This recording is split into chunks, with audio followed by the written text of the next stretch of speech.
me say a good morning. Let me ask, have I got a show for you? I got a great show for you today. Opposite this young heartthrob named Heywood Nelson is another young heartthrob who's got to be the busiest man in the world. His name is Fred. The heart is throbbing, right? How far down memory lane can we go with Fred Barton? Fred, you got to tell our friends here a typical day in your life, because nobody will believe it, before I tell you the kind of a person that he portrays in a show based on Elmira Gulch. But a little bit of the schedule of a young man who's a very gifted young man named Fred Barton. Well, after I walk out of the studio today, I have to go rehearse a performance of Forbidden Broadway, another one of my little activities, and we're doing that in San Diego later this week. I've never seen it, but I've passed that sign for on 72? Yeah, I've passed that sign 10,000 times. What does Forbidden Broadway mean? Forbidden Broadway is a revue that's been playing for 4 years, and it's a little home for a few of us who haven't done Broadway, but feel as if we could. It's a spoof, satire? Yeah, we satirize the people who are doing Broadway. It's our vengeance. It's our revenge. Right. Do any takeoffs on me? Please do. No, you're safe. You're safe. No, you're do safe me. in this studio. I got the saddest news that Billy Crystal might not be back on Saturday Night Live, somebody told me. You know, he does the takeoff on me. I hope that's not true, because where else could you get a performing press agent like that, right? Billy, if you're watching, go back on that show, please. So continue. So anyway, then after I finish with the rehearsal for San Diego, I have tomorrow night I do my show MISS GULCH RETURNs, which is my own little project, another form of revenge. And then how can you be in two shows at one time? Well, it's tricky. I admit it's tricky. But in New York, anything is possible. They're both cabaret shows, so I can do one and then I run over and do the other. You got to explain to our audience as I hold this up, Mr. Fred Barton. Who was Elmira? That's you. That's me. But who was Elmira Gulch? Who is Elmira Gulch? This is for you trivia fans. Right. She is the woman in The Wizard of Oz.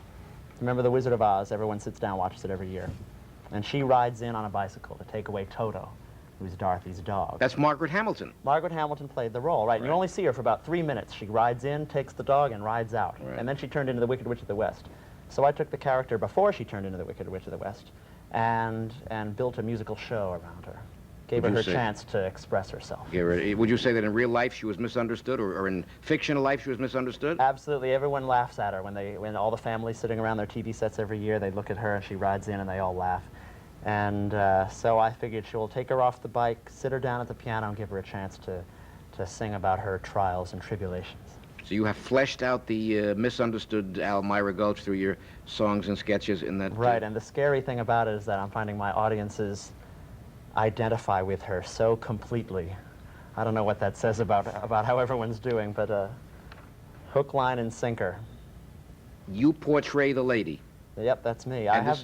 I looked in the mirror one day and decided I had to do something about my image. So I figured no one's doing her. I took her over. A dog-snatching, bicycle-riding villainess. Right, right. I don't do anything with that in the show. In my show, I happen to play the piano and sing and all that, so she's a singing pianist. Let me tell you what one critic wrote. While the young at heart will always identify with the Wizard of Oz's Dorothy, Fred Barton, maintains that the experienced and jaded will find in Miss Gulch a hilarious new symbol of their frustrated aspirations. That's a heck of a quote. How would you embellish on that a little bit? Well, basically the situation is this. Everyone watches The Wizard of Oz, and I think they think they're Dorothy. They identify with Dorothy, who wants to go home and find their family and meets friends along the way. She's in danger. Everyone identifies with Dorothy, wants to go over the rainbow. But you look around on the street, and I think people are more like Miss Gulch. She's lonely, and she's frustrated, and she doesn't like little kids, and she doesn't like the neighbors, and she's irritated. I think that's what most people seem to identify more with her. So maybe that explains why my show is going well. And playing where, Fred?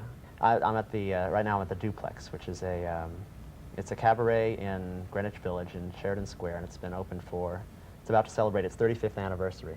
You mean the theater? The Duplex, right. It's where Woody Allen and Joan Rivers, and it's been a breeding ground for comedians and singers and actors. Got a little urging to see that, Mr. Nelson? You got to... Sounds interesting. It sounds different because you know you're see me in L.A. Oh yeah, I see him in Los Angeles. You're one of the kings, Heywood, of the sitcom world. But I have a feeling the reason his show is catching up is I think a lot of the sitcoms today are a little bit monotonous, a little bit of the sameness. They seem to be Sure. cut from the same stencil. Am I right or wrong? You know, That's you, true. You don't want to knock your own medium, but it's But possible. it's true. It's true. Reminiscing. I want to thank Mr. Barton for the show that I'm going to go see someday to help soothe my my frustrated aspirations. Right? You bet. Just be careful. It might give you the urge to put on a wig and a dress, and I think you look better the way you are. Well, if you didn't say that, I would have hit it with my purse. Right? Yeah, you said that, right?